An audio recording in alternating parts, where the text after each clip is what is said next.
नमस्कार दोस्तों, स्वागत है आपका हमारे चैनल टेल्स बाय यशु पर। यहाँ पर आपको मिलेंगी रोचक और सस्पेंसफुल कहानियाँ। अगर आपको यहाँ पर हमारी कहानियाँ पसंद आती हैं तो कृपया करके आप हमारी वीडियोस को लाइक करें, इसको अपने दोस्तों को साथ शेयर करें और साथ के साथ अपना कमेंट करना ना भूलें। अगर आप इस चैनल पर नए हैं तो कृपया करके इसे सब्सक्राइब भी करें। आपका ज़्यादा समय न लेते हुए चलो आज की कहानी को शुरू करते हैं।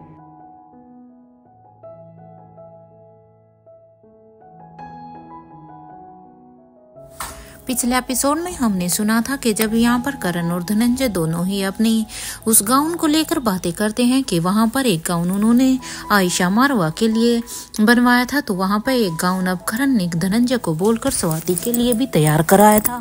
वो दोनों अभी उसी सिलसिले में बात कर रहे थे कि तभी अब वहाँ पर कोई धनंजय के कमरे के दरवाजे को नॉक करता है। धनंजय ने जब दरवाजा खोला तो बाहर रेवती थी, जो धनंजय को कह रही थी कि बरसों पहले तुम जिस पुराने कमरे में ऐसे अपना काम किया करते थे उसमें से कुछ आवाजें आ रही हैं, जिसे सुनकर अब धनंजय हैरान होता है कि आखिर इतने सालों बाद भी सच में। इसलिए वो रेवती को कहता है कि तुम यहाँ से जाओ, मैं जाकर देखता हूँ। और इतना कहने के बाद अब धनंजय पीरामल अभी अपनी सोच में थे कि आखिर कौन हो सकता है जिसे मेरी इतनी पुरानी टेक्निक पता है। इधर धनंजय पीरामल अभी अपनी ही सोच में थे कि कैसे किसी को पता है कि तभी अब करण गुलेरिया उनके पास आकर कहते हैं, क्या हुआ है धनंजय, सब ठीक तो है ना। करण की इस बात पर अब धनंजय पीरामल कहते हैं कि पता नहीं, लेकिन हाँ अभी तुम मेरे साथ चलो। इसके बाद वो दोनों अभी धनंजय के कमरे से निकलकर अब उस रूम की तरफ जाने लगते हैं जिस रूम के लिए यहाँ पर बड़ी रानी ने उन्हें बोला था। वहीं दूसरी तरफ इधर अलेक्जेंडर अपने रूम में काफ़ी उदास बैठा हुआ था, क्योंकि अलेक्जेंडर को आज काफ़ी बुरा लग रहा था, क्योंकि उसने अपनी मम्मा के सामने जो फरमाइश रखी थी उनमें से उसकी मम्मा ने रिया की फरमाइश को पूरा कर दिया था। यहाँ तक कि आर्यन के लिए भी उसकी मैथमेटिक्स की बुक्स आ गई थी, लेकिन अलेक्जेंडर की फरमाइश अभी भी पूरी नहीं हुई थी, क्योंकि वो अपने बड़ी से मिलना चाहते थे। इसलिए उसे अच्छा नहीं लग रहा था कि आखिर अब तक उसे उसके बड़ी से क्यों नहीं मिलने दिया गया है। अलेक्जेंडर अभी यही सोच रहा था कि क्या उसके बड़ी अब उसे मिस नहीं करते हैं, क्योंकि अगर उसके बड़ी उसे मिस करते और अगर उसकी मम्मा ने उसके बड़ी के सामने ये प्रस्ताव रखा होता तो शायद अब तक तो वो उसकी बात को मान चुके होते। यहाँ अलेक्जेंडर अपनी ही सोच में था कि तभी अब अलेक्जेंडर के कानों में एकदम से कुछ खुलने की आवाज़ आती है। अलेक्जेंडर यहाँ पर अपने कमरे में था, इसलिए जैसे ही उसे कुछ आहट सुनाई दी तो इसलिए अब वो अपने चारों तरफ देखने लगता है। जैसे ही अब वो पीछे की तरफ देखता है तो वो देखता है कि उसके रूम की जो दीवार बनी हुई थी वो दीवार अभी एकदम से ऑटोमेटिक खुल जाती है। इस बात के बारे में अलेक्जेंडर को तो पता भी नहीं था कि आखिर ये दीवार नहीं, ये एक दरवाज़ा ही है जो खुलता है। तो वहीं वो पहले यही सोचता है कि आखिर ये कैसे पॉसिबल है, कौन हो सकता है यहाँ पर जो इस दीवार को के बारे में जानता है, किसने खोला होगा इस दीवार को।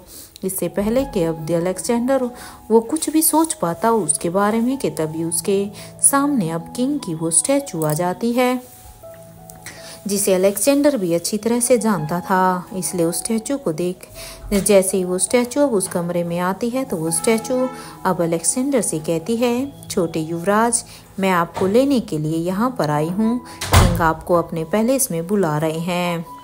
स्टैचू की इस बात को सुनते ही अब अलेक्जेंडर के चेहरे पर तो एक स्माइल आ जाती है, जो चमक अलेक्जेंडर के चेहरे की कहीं खो सी गई थी।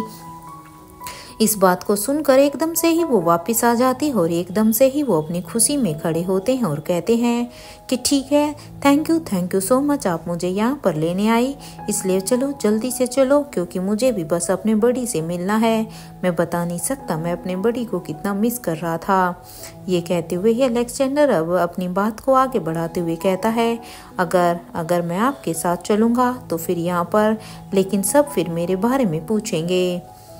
अब अलेक्जेंडर की इस बात पर अब वो स्टैचू कहती है, हाँ ये तो है, लेकिन डोंट वरी, आपकी सावित्री दादी सब कुछ संभाल लेगी।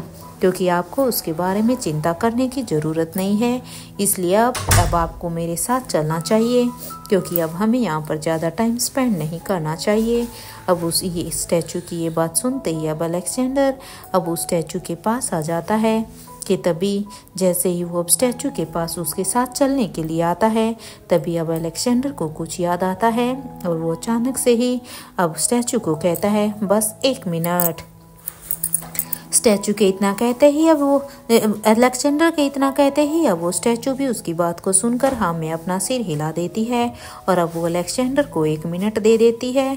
तभी अब अलेक्जेंडर जब स्टैचू की अपनी हाँ में गर्दन हिलाती है तो अब वो जल्दी से अब अपने पॉकेट से अपना फ़ोन निकालता है और अपने फ़ोन निकाल कर अब अलेक्जेंडर एक मैसेज टाइप करता है और उस मैसेज को लिखने के बाद वो उस मैसेज को रिया को सेंड कर देता है।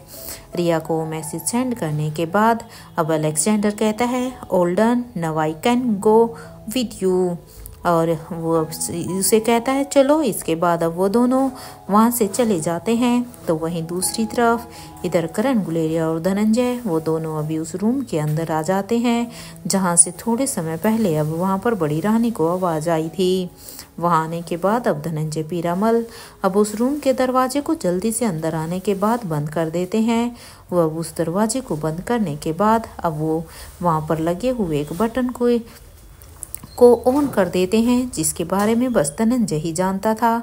तो वहाँ पर अब रखे हुए उस बटन को ऑन करते ही वहाँ पर रखे हुए एक कंप्यूटर स्क्रीन ऑन हो जाती है। तो अब उन्हें उस स्क्रीन से अब एक जानी पहचानी आवाज़ आती है जिसमें एक मैसेज लिख था। उस मैसेज को सुनकर अब करण गुलेरिया कहते हैं, क्या ये वही है?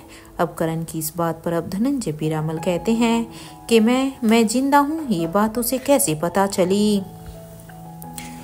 इस बात को सुनकर अब करण गुलेरिया कहते हैं कि ये बात की बात है, मुझे समझ में नहीं आता है कि आखिर वो सभी कहाँ हो सकते हैं। अब करण की इस बात पर अब धनंजय पीरामल कहते हैं, तुम चिंता मत करो करण, राजमहल में टेक्निकल टीम है, वो इस काम में अब हमारी मदद कर सकते हैं। बस एक बार हमें ये पता चल जाए कि ये मैसेज कहाँ से आया है। इस बात पर अब करण गुलेरिया कहते हैं कि समझ में ही नहीं आता है कि ये आयशा किडनैप कैसे हो सकती है और ये कौन है जिसने तुम्हें ये मैसेज किया है। अब करण की इस बात पर अब धनंजय पीरामल कहते हैं कि ये मैसेज किसी और ने नहीं बल्कि मुझे राहुल ने किया है, जो कि दिल्ली में मारवा हाउस में अभी फ़िलहाल में रह रहा था। आई एम श्योर कि वो लोग जहाँ पर भी हैं वहाँ पर उनका नेटवर्क नहीं होगा, क्योंकि राहुल ने अगर आयशा का वहाँ पर किडनैप हुआ है तो राहुल ने कई बार मुझे कॉल करने की कोशिश की होगी और वहाँ पर नेटवर्क ना होने की वजह से कॉल नहीं लग पाया होगा। ये सुनते ही अब धनंजय पीरामल फिर से कहते हैं कि अगर वहाँ धनंजय की ये बात सुनते ही अब करण कहते हैं कि धनंजय अगर वहाँ पर नेटवर्क नहीं है तो फिर राहुल ने तुम तक ये मैसेज कैसे पहुँचाया, क्योंकि बिना नेटवर्क के तो ये पॉसिबल ही नहीं था। और मेरे ख्याल से अभी एक बार हमें पहले चलकर आयशा को देखना चाहिए, इसके बाद ही हम कुछ सोच सकते हैं कि अब हमें क्या करना है। मुझे तो यही समझ में नहीं आता कि प्रीति और ओमकार वहाँ पर कैसे पहुँचे हैं, क्योंकि अब तो मुझे प्रीति और ओमकार की भी चिंता हो रही है, क्योंकि उन दोनों की सेफ्टी अब हमारी ही जिम्मेदारी है। कुछ समझ में ही नहीं आ रहा कि ये सब चल क्या रहा है। इसलिए चलो पहले आयशा को देखते हैं। अब करण की इस बात पर अब धनंजय पीरामल कहते हैं, तुम्हारे बच्चों की जान खतरे में है, इसलिए हमारे बच्चों की जान खतरे में है, इसलिए हमें जल्दी से सबसे पहले टेक्निकल डिपार्टमेंट में जाना होगा, ताकि हमें एटलीस्ट ये पता चले कि ये मैसेज कहाँ से आया है, क्योंकि वो लोग ही हमें उसकी लोकेशन को निकाल कर दे सकते हैं। ये कहते हुए ही दोनों ही अब वहाँ पर टेक्निकल रूम की तरफ जाने लगते हैं, जो कि यहाँ राजमहल में ही बना हुआ था। तो वहीं दूसरी तरफ अब तक अलेक्जेंडर भी उस किंग के स्टैचू के साथ बूढ़े किंग के पैलेस में आ जाता है, और अब वो वहाँ पर उस पैलेस में आने के बाद अब वो सीधा ही भागता हुआ एलिवेटर के पास चला जाता है, और अंदर जाने के बाद अब वो सीधा ही टेरेस के बटन को प्रेस कर देता है, क्योंकि अलेक्जेंडर बहुत अच्छी तरह से जानता था कि उसके बड़ी अभी जगह पर मिलेंगे। आज अलेक्जेंडर बहुत ही एक्साइटेड था क्योंकि आज वो अपने बड़ी से फाइनली मिलने वाला था। कुछ ही देर में वो जैसे ही अब टेरेस पर पहुंचता है तो वहाँ पर जैसे ही वो पहुंचा तो उसके बड़ी वहीं पर ही खड़ी उसी को ही खड़े थे। उन्हें वो ऐसा लग रहा था जैसे वो उसी के ही आने का वेट कर रहे हो। अपने बड़ी को वहाँ खड़ा हुआ देखकर अब अलेक्जेंडर कहता है बड़ी। ये कहते हुए ही अलेक्जेंडर अब सीधा ही दौड़कर अब किंग के पास जाता है और अब वो उन्हें एक जोर का हक करते हुए कहता है कि मैंने आपको बहुत ही मिस किया बड़ी। मैं आपको बता नहीं सकता कि मैं आपको कितना मिस कर रहा था। इधर किंग भी अभी अलेक्जेंडर को ऐसे अपने से चिपका हुआ देखकर अब वो उसको अपने गले से लगाते हुए ही कहते हैं कैसे हो तुम। इस बात को सुनकर अब अलेक्जेंडर कहता है मैं तो अच्छा हूँ, आप कैसे हो और क्या आप मुझे बिल्कुल भी मिस नहीं करते हो क्या? क्योंकि आपसे मिलने की इच्छा मैंने ही जताई, आपने तो अपनी मर्जी से मुझे आपसे मिलने के लिए भी नहीं बुलाया। लेकिन मैं आपको बता नहीं सकता कि मैं आपको कितना मिस कर रहा था।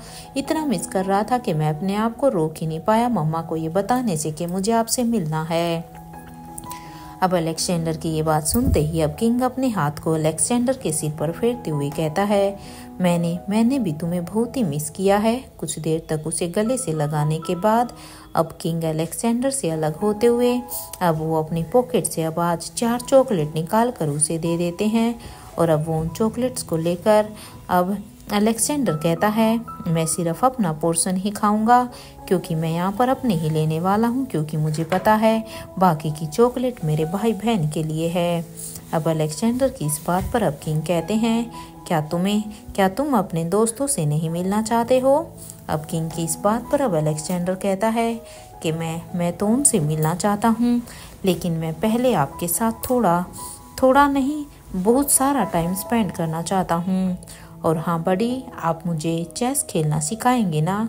वो क्या है ना कि पहले तो सिर्फ डैड ही थे जो हमें हरा देते थे, लेकिन अब तो दादू भी हैं जो हमें बुरी तरह से हरा देते हैं। अलेक्जेंडर की अब इस बात को सुनकर अब किंग कहते हैं वो सब बाद में, अभी जाओ और जाकर पहले फ्रेश हो जाओ। आपकी मम्मा डिनर प्रिपेयर कर रही है, क्या तुम उनके हाथ का बना हुआ डिनर नहीं करना चाहते हो? अब किंग की इस बात पर अब अलेक्जेंडर कहता है हाँ क्यों नहीं, मैं तो अपनी मम्मा के हाथ का खाना खाने के लिए तैयार हूँ, क्योंकि उनका खाना अगर वो बना रही है तो बहुत ही अच्छा होगा। मुझे सिर्फ 10 मिनट दीजिए बड़ी, मुझे भी मम्मा के हाथ का बना हुआ खाना खाना है।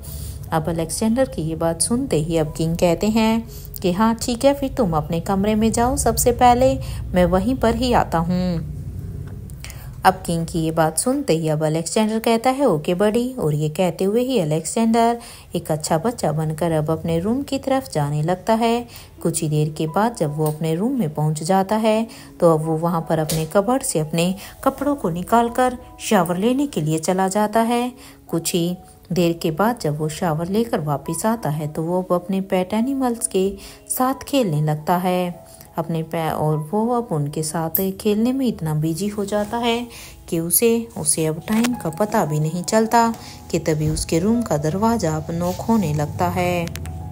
अलेक्जेंडर के कानों में जैसे ही दरवाजे को नॉक होने की आवाज़ आती है तो वो जल्दी से अपने पेट एनिमल्स को वहीं पर छोड़कर अब वो दरवाजे की तरफ बढ़ता है और वो दरवाजे के पास जाकर अब उसे खोलता है। जैसे ही अलेक्जेंडर ने दरवाज़ा खोला तो उसकी एक्साइटमेंट तो एक अलग लेवल ही थी, क्योंकि उसके सामने उसकी मम्मा खड़ी थी। अपनी मम्मा को वहाँ पर खड़ा हुआ देखकर अब अलेक्जेंडर के चेहरे पर एक स्माइल आ जाती है और अब वो अनिका को देखकर कहता है मम्मा मैं तो आपसे मिलने ही आने वाला था, जब मुझे पता चला कि आप यहीं पर हो। अनिका भी अब ट्रॉली को अब साइड में रखकर अब पहले अलेक्जेंडर को अपने गले से लगाती है और फिर कहती है कैसे हो तुम, क्योंकि अनिका यहाँ पर अलेक्जेंडर के साथ ट्रॉली में उसके लिए खाना लेकर आई थी।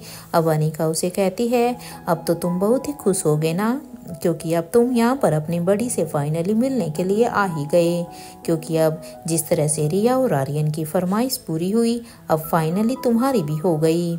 अब अपनी मम्मा की इस बात को सुनकर अब अलेक्जेंडर कहता है कि हाँ मम्मा मैं सच में बहुत ही खुश हूँ, मैं इतना खुश हूँ कि मैं आपको बता नहीं सकता।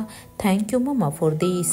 अलेक्जेंडर अब अनिका का हाथ पकड़कर अब उसे अपने बेड पर बैठा कर कहता है मुझे बड़ी ने बताया है कि खाना आपने अपने हाथों से बनाया है, इसलिए अगर आपने ये खाना बनाया है तो अब इसे सर्व मैं करूँगा।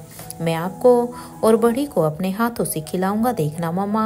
अब अलेक्जेंडर की ये बात सुनकर अब अनिका कहती है, बेटा मुझे करने दो, ये मेरा काम है। इस बात पर अब अलेक्जेंडर कहता है कि वो तो आप डेली ही करती हैं ना मम्मा, आज मुझे करने दो प्लीज़, क्योंकि बड़ी कहते हैं कि हमें अपने बड़ों की हेल्प करनी चाहिए। अब अलेक्जेंडर की इस बात पर अब अनिका कहती है, अच्छी बात है। यहाँ पर अब अनिका और अलेक्जेंडर दोनों बात ही कर रहे थे कि तभी वहाँ पर अब किंग भी आ जाते हैं। जैसे ही किंग वहाँ पर आते हैं तो वो अलेक्जेंडर से कहते हैं कि क्या बात हो रही है आपकी। अब ये सुनते ही अब अलेक्जेंडर किंग से कहते हैं कि बड़ी आप बस जल्दी से आ जाओ, आज मैं आपको खाना सर्व करूँगा। अब अलेक्जेंडर की ये बात सुनते ही अब किंग वहाँ पर आने के बाद वो अब अपनी चेयर पर आकर बैठ जाते हैं। तो वहीं अलेक्जेंडर अब पूरे ही सिस्टमेटिक तरीके से अब प्लेट को किंग के आगे रखता है। उसके बाद वो अब एक पोर्शन में खाने को प्लेट में डालता है और अब उसको किंग के लिए खाना निकालने के बाद अब अलेक्जेंडर अब अपनी मम्मा के लिए भी प्लेट लगा देता है और अब वो अब उसके प्लेट को तैयार कर कर अब अनिका को देते हुए कहता है, मम्मा मैंने आपकी प्लेट में उतना ही पोर्शन डाला है जितना आप खाती हैं। अब अलेक्जेंडर के हाथ से उस प्लेट को लेकर अब अनिका उसे अब एक फोरहेड किस करती है। उसके बाद अब वो उसे कहती है, मम्मा प्राउड ऑफ यू बेटा। अलेक्जेंडर भी अब अनिका को उसका खाना देने के बाद अब वो अपने पेट एनिमल के लिए भी खाना निकाल कर अब उन्हें दे देता है। जब अलेक्जेंडर पेट एनिमल्स को खाना दे रहा था तो वहीं किंग अब अलेक्जेंडर के लिए खाना निकाल रहे थे। किंग अब अलेक्जेंडर से कहते हैं, ठीक है अलेक्जेंडर, अब तुम भी आ जाओ और हमारे साथ मील को एंजॉय करो। यहाँ पर किंग की बात को सुनकर अब अलेक्जेंडर भी हाँ में अपना सिर हिलाता है और अब वो उनके पास आ जाता है। यहाँ वो सभी अभी एक साथ मिलकर अपना मील एंजॉय कर रहे थे। तो वहीं किंग अभी अलेक्जेंडर से बातें कर रहे थे। उनकी बातों को ध्यान से सुन रही अनिका इतना समझ गई थी कि इनकी बातें सच में बहुत ही लंबी चलने वाली है। अनिका ने जब देखा कि सभी का मील फिनिश हो गया है तो वो किंग और अलेक्जेंडर से कहती है, आप दोनों हैंड वॉश कर लीजिए, मैं प्लेट्स को लेकर जा रही हूँ। अब अनिका की ये बात सुनते ही तभी अलेक्जेंडर ने कहा, मम्मा आप मेरे रूम के बगल वाले रूम में ही हो ना। अब अलेक्जेंडर की इस बात पर अब अनिका हाँ में अपना सिर हिला देती है और वो सभी को वहाँ पर गुड नाइट बोलकर अब वहाँ से चली जाती है। तो वहीं किंग और अलेक्जेंडर दोनों ही अब अपने हैंड वॉश कर लेते हैं। उसके बाद अब उनकी बातें इतनी लंबी चली कि किंग अब अलेक्जेंडर के साथ उसके रूम में ही सो गए थे। क्योंकि बहुत समय के बाद अब ये दोनों आपस में मिले थे, इसलिए अलेक्जेंडर क्योंकि जितना भी वो यहाँ पर रुकने वाला था वो सारा टाइम अब अपने बड़ी के साथ बिताना चाहता था और किंग भी इस बात को जानते थे, इसलिए वो भी अब यहाँ पर आज का अपना पूरा समय अभी अलेक्जेंडर के साथ उन्होंने बिताया और वो साथ में सो भी गए। तो वहीं दूसरी तरफ अपने रूम में अनिका भी अपनी फाइटिंग प्रैक्टिस कर रही थी। उसने मन बना लिया था कि कल जो भी फाइट होगी उस कल की फाइट में वो अपना बेस्ट देगी। वो अपने हाथ और पैर के मूव्स को और भी ज़्यादा साफ कर रही थी। साथ के साथ वो भी यही सोच रही थी कि किंग का एक दाव इतना शार्प और इतना तेज है कि सामने वाला इसे पहले ही कुछ सोच पाता कि तब तक तो किंग अपना काम करके जा चुके होते हैं।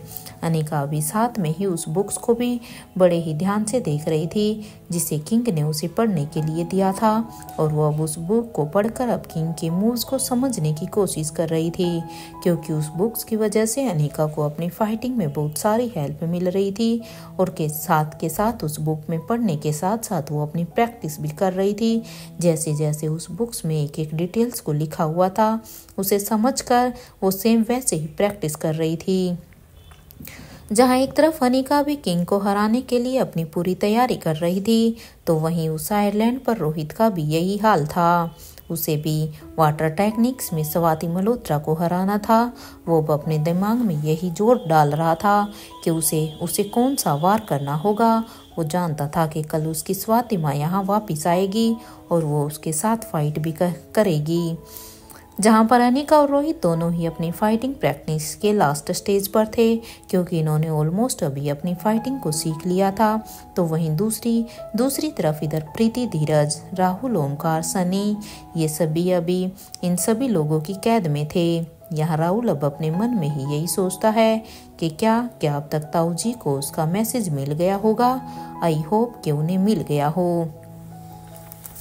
और पता नहीं ये रोहित कहाँ है। पिछली बार तो वो आ ही गया था हमें बचाने के लिए जैसे ही उसे पता चला था, लेकिन क्या इस बार उसे कुछ याद नहीं है। ओ गॉड, प्लीज ताऊ जी को टाइम पर भेज दो, क्योंकि अब बस वही एक लास्ट होप है, क्योंकि अब हम यहाँ तो फंस चुके हैं। इससे पहले कि ये दोनों मॉन्स्टर हम सभी को यहाँ पर दफना दें। जहाँ राहुल के दिमाग में ये सब चल रहा था, तो वहीं दूसरी तरफ प्रीति बस आयशा मारवा के क्लोन के साथ कांटेक्ट करना चाहती थी, क्योंकि वो क्लोन के जरिए ही यहाँ से छूट सकती थी। उसे पता था कि उसे बस एक बार कहना है कि वो अब अपना काम शुरू करे, उसके बाद वो क्लोन अपना काम पूरा कर देगा। वो समझ में नहीं आता है कि आखिर वो है कहाँ पर, जहाँ पर ये सभी अपने अपने दिमाग में ये सारी ही बातें सोच रहे थे। तो वहीं दूसरी तरफ अब तक दमयंती देवी भी उस गांव नंबर 2 के लिए अपने कुछ साथियों के साथ निकल गई थी। तो वहीं अक्षय वर्मा की आर्मी तो पहले ही गांव नंबर 3 में उसका पहले से ही इंतजार कर रही थी, जैसे कि शीला ने अक्षय वर्मा को बताया था। अब तक वो वहीं पर के लिए निकल जाते हैं। तो वहीं उसके पीछे अभी महेंद्र और फिर सौम्या एक एक करके सभी अपने अपने अलॉट किए हुए गांव में पहुंच जाते हैं।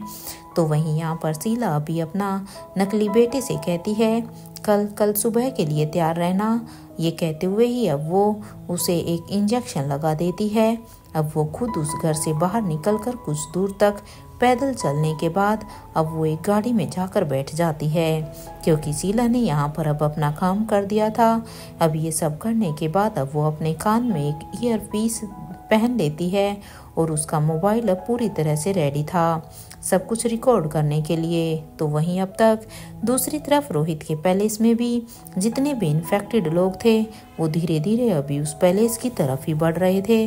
तो वहीं पर उनके पीछे कुछ नकाबपोश लोग भी खड़े थे जो कि ईयरपीस पर बात कर रहे थे कि सर जी, राजीव यहीं पर ही है, हमने उसे ढूंढ लिया है, हमें उसकी लोकेशन मिल चुकी है, आप बिल्कुल भी चिंता मत कीजिए। आज जो कोई भी हमारे और राजीव के बीच में आएगा वो जान से जाएगा, क्योंकि अब राजीव को हमारे हाथों से कोई भी नहीं बचा सकता।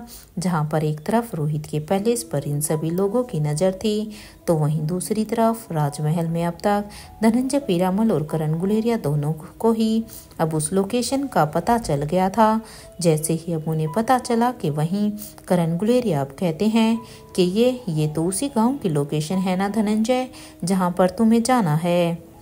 अब करण की ये बात सुनते ही अब धनंजय पीरामल भी कहते हैं कि मैं अपने साथ कुछ आदमियों को लेकर वहां पर जाता हूं, तो वहीं तुम्हारे साथ भी कुछ आदमी जाएंगे। मुझे लगता है कि ये उतना आसान नहीं है करण, जितना कि हमें ये लग रहा है, क्योंकि दुश्मन भी अब हर तरफ से तैयार है, तो अब हमें भी तैयार रहना होगा। जहां पर करण गुलेरिया और धनंजय की ये बातें चल रही थी, तो वहीं दूसरी तरफ अपने रूम में बैठे हुए चिराग और अब्दुल ने भी अभी अपना पूरा का पूरा प्लान तैयार कर दिया था। चिराग अब अब्दुल से कहता है कि हमारे आदमी हमें कहाँ पर मिलेंगे। अब चिराग की इस बात पर अब अब्दुल कहता है वो हमें वहीं पर ही मिलेंगे जहाँ पर वो हमें मिलते हैं।